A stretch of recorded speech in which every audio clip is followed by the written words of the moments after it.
If you've been following my advice of the last video, you've been repeating God-breathed scriptures, God-breathed words over yourself or your loved ones, especially those scriptures that relate to the illness that you're suffering. Now, God is watching over those words. They are powerful and they will heal you. Jeremiah 1:12 says, God himself stands and watches over his own word, making sure it's fulfilled. So you don't have to worry. You proclaim those words, those proclamations, those decrees over yourself. God watches over them to make sure they're fulfilled. Perhaps you've got some post-it stickers. I've got some here, actually. My wife just found me some of these post-its. And you put those over the house, put them around the house, on your bathroom mirror, or on your computer, or other places that you regularly are in your house.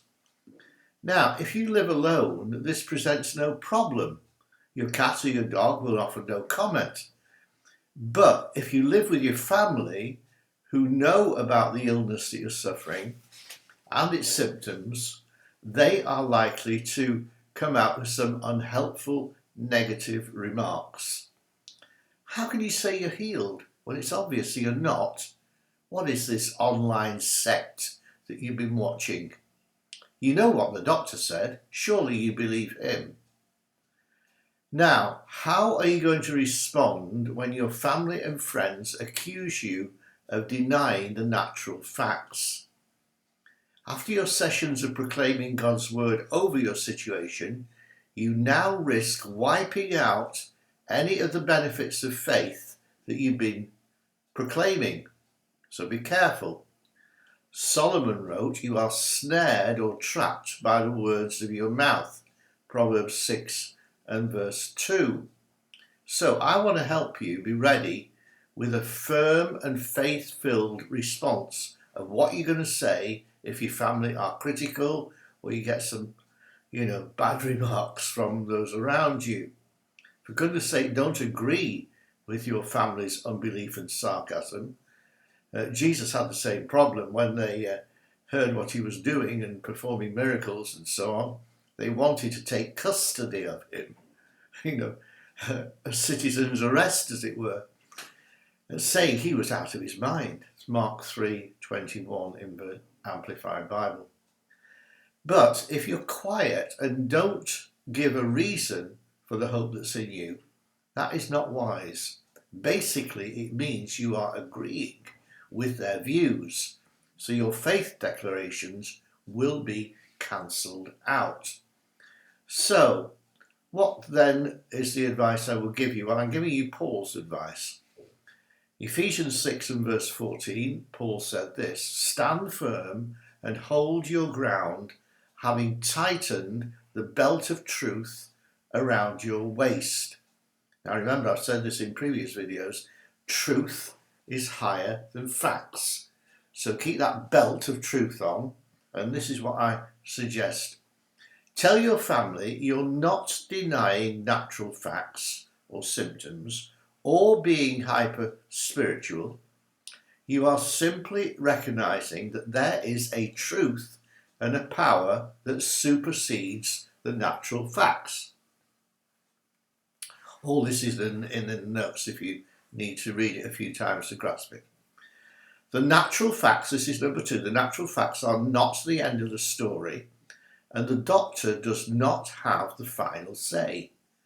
God's word has the final say, and his word says, I'm healed. Show your family or your friends Bible verses. It's the second point.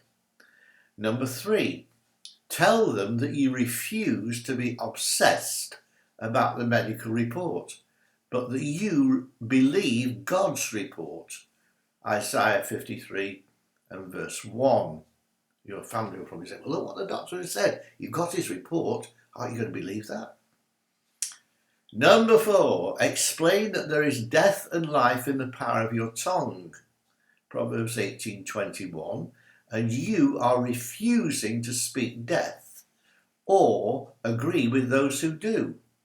Very powerful, the words you say. Number 5, explain that your stance is based on faith in God's word and in his promises, rather than on man's logic and what can be seen, because this is God's prescription. You're basing how you live on God's prescription, not the doctor's prescription. God's prescription is 2 Corinthians 5:7. We do not live by what we see, we live by our faith.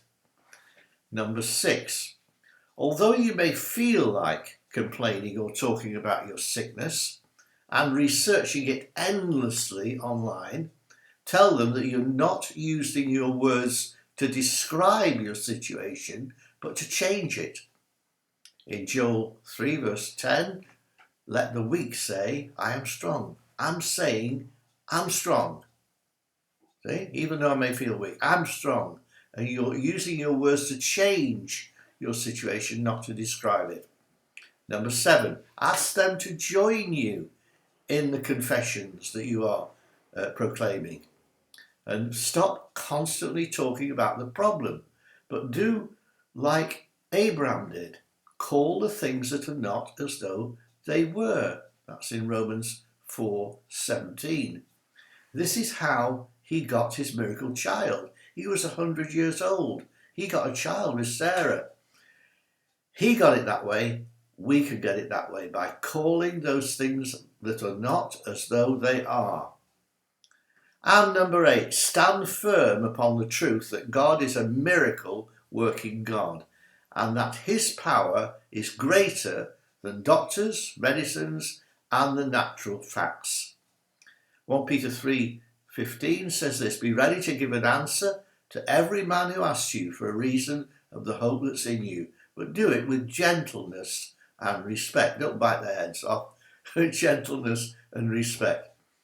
Comfort yourself with how, because of their faith, people like the woman with the issue of blood was healed, because she kept saying to herself, if only I touch the fringe of his robe, I will be healed. Keep saying these declarations. She didn't just say it once, she kept saying it, taking her medicine. Copy her, copy Abraham, and you will get your miracle.